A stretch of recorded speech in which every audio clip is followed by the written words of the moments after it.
More than 95% of my students didn't know how to write a paragraph, and they didn't know what a paragraph actually is. Hello, welcome to my channel. On my channel, I generally share videos about English language, international exams, and study abroad tips. If you are new here and you want to learn more, subscribe to my channel. As I told you, since I started teaching, I've had a lot of students and I asked them to write paragraphs, but they didn't really know how to write it. And in this video, I will share ultimate tips with you so you will write a perfect paragraph. Let's get started.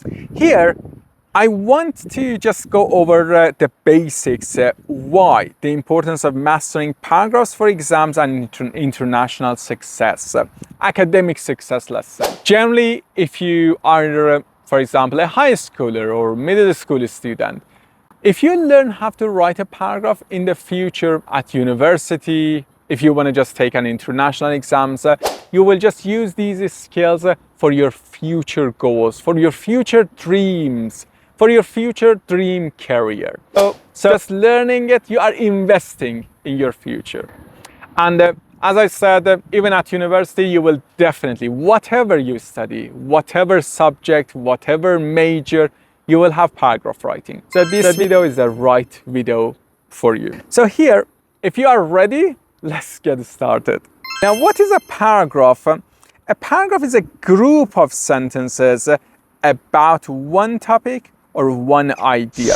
It is important we have sentences. When we say a paragraph, it is a collection of sentences, not just one sentence. Sometimes my students, they write a long sentence and they say it's a paragraph, but it's not. You need to have some sentences about one topic, one idea, not more than that. And also it is an essential academic skill for essays and reports. In the future, when you write an essay, or if you want to just write an essay, paragraph writing is the basic skill for essay writing. So you need to just learn this one, and after that you can write an essay. So you can't just directly jump to essay writing. First this one, after mastering it, you can write a perfect essay. And also it helps convey ideas clearly and effectively. If you write a very good paragraph that you're gonna learn here, you can just express your ideas perfectly. Now, I'm gonna go over some types of paragraphs. When we say paragraph, we have different types of paragraphs. On my channel, I've recorded some videos about different types of paragraphs. You can also watch them. So generally, we have the same, we have similar structure, but each paragraph has some features. But I'm gonna go over some key ones. Here about types of the paragraphs. For example, over here, I've just collected some of them. Introductory paragraph for an essay. When you write an essay, you have body paragraphs in the middle of an essay. You have concluding paragraph by the end of an essay. 3 different types. We have descriptive paragraph, narrative, expository, persuasive, compare and contrast, cause and effect, process paragraph, and many more. So you need to just have general idea about paragraph writing, and after that, with some tweaks, some just changes, minor changes, you can just write other types of paragraphs. So this video provides fundamental skills that you need to write other types of paragraphs and essays. So key features of a paragraph: you need to have a topic sentence in all paragraphs. Topic sentence is generally the first sentence of a paragraph.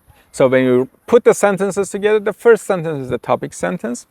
It gives the reason for me as the reader to read your paragraph. And then you will have supporting sentences. You have your topic, so you need to support it with some evidence, examples, and so on. And also indentation, I'm gonna just tell you what it is. And finally, concluding sentence, your last sentence that you conclude your paragraph. Topic sentence states the main idea, usually at the beginning. Generally, we have it in over 90% in the beginning of the paragraph. And also it helps the reader understand the paragraph's focus. So when I read your first sentence, I know what your paragraph is about. Is it about global warming? Is it about, for example, health? Is it about sport? About international exam? So what? I can just get the idea by reading your first sentence, your topic sentence. Supporting sentences. Sentences, as you see, sentences related to one topic. So we have just one topic, but some sentences related to that topic. And we shouldn't have no unrelated or extra sentences.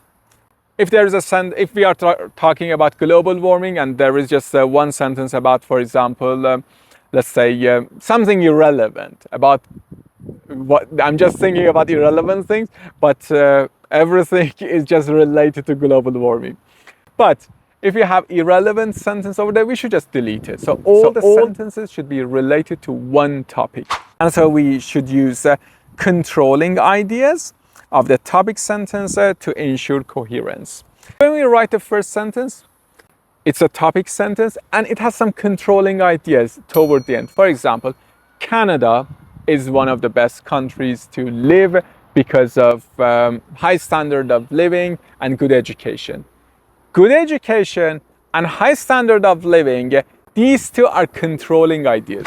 In my supporting sentences, I probably provide some examples, some evidence about high standard of living and also good education. So it just makes the coherence. Coherence means connection between your sentences. And then feature number 3 is indentation. What it means, move the first line to the right about half an inch, 1.27 centimeters, or 6 spaces or 1 tab stop position.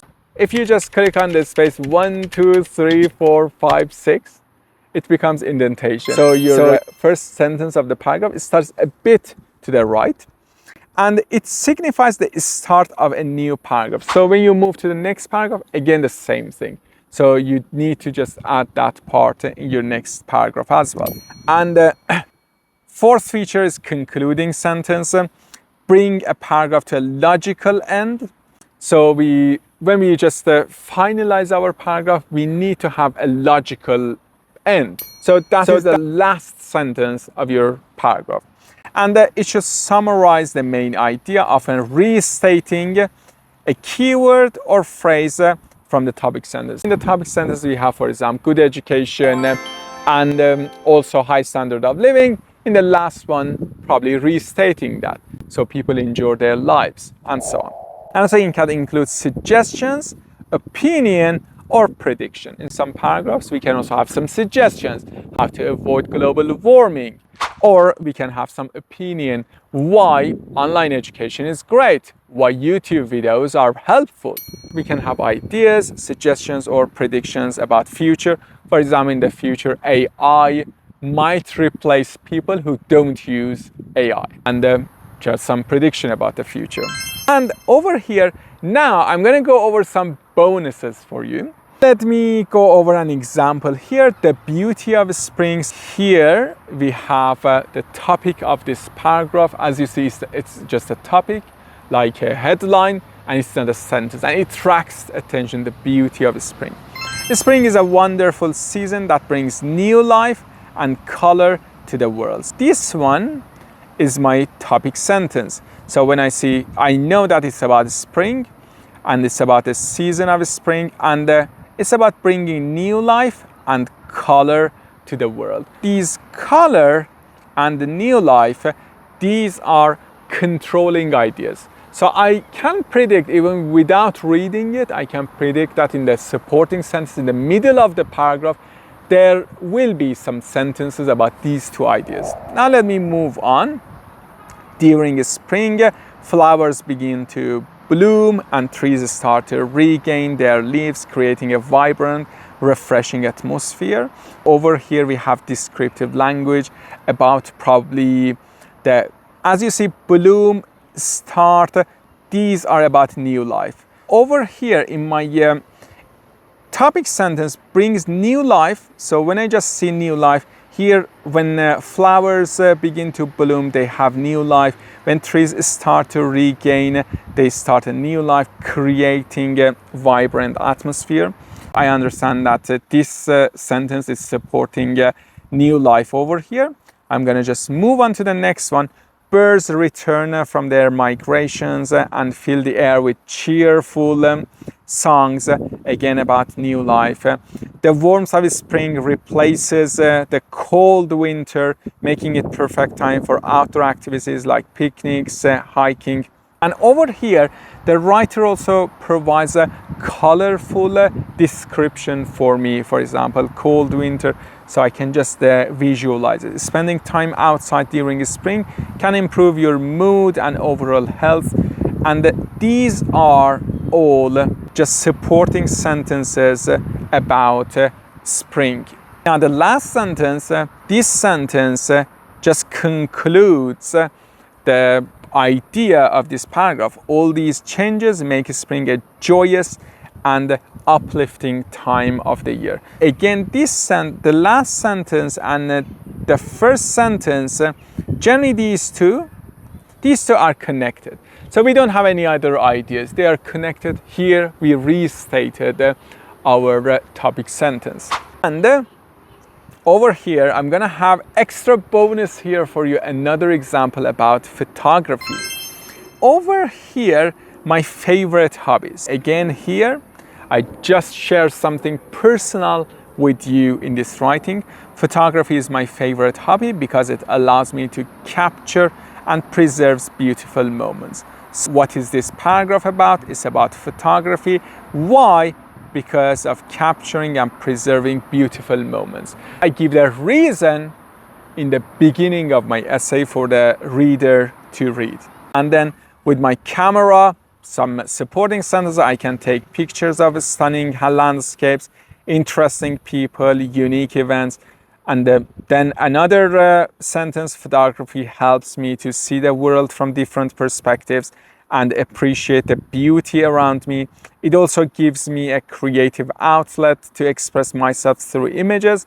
By sharing my photos with others, I can inspire them and spread joy. Over here, all of them till this part, let me just go back. Over here, you've seen probably my final tip. Over here, if you just pay attention, the part that I put in just this circle, all of them are supporting sentences about just one topic. So I didn't deviate to other topics, just one topic, photography, some supporting details about that topic. And finally, overall, photography is a fulfilling and enjoyable hobby that enriches my life. I concluded my paragraph with a concluding sentence. Now here, I share also some final tips with you that you can use in your paragraph writing. Crafting titles. As you probably focused, there was a title, there were two titles for two paragraphs that I shared with you. Titles should tell what to expect, but not a full sentence. So none of them was a full sentence, just what to expect from the paragraphs. And so it should be catchy and informative. For example, a kitchen disaster. Let's say we have a paragraph about an issue in the kitchen. I write a kitchen disaster, and there's I burned the eggs. So this one, burn the eggs, is very vague, not interesting, but a kitchen disaster is very engaging and also a very good title. Here, I'm gonna also share some tips about grammar. Over here, when you write your paragraph, always check for verbs and fragments. Sometimes when we write sentences, we think that we've written a sentence, but in reality, we don't have a verb. It's very common among my students and among a lot of language learners. Please check to locate and find the verb in your sentences. Don't have fragments, just the fragments as a sentence in your paragraph. And fragments lack complete thoughts or verbs. I'm running late again. Over here, you see, we finished this one with a full stop, but there is no verb in this fragment. So it is not good to use fragments on their own in your paragraphs, and ensure every sentence is complete for clarity. It should be clear. And that's it. And I hope this video has been helpful to you. And I'm sure you can use a lot of tips here in your paragraph writing, in your international exam, and also in your future career. As I told you, if you are new to my channel, Please subscribe to my channel because I post a lot of videos. I plan to post videos in the future, and I'm sure my videos will help you achieve your goals, your career, and in your probably dream job. Thank you. See you in my next video.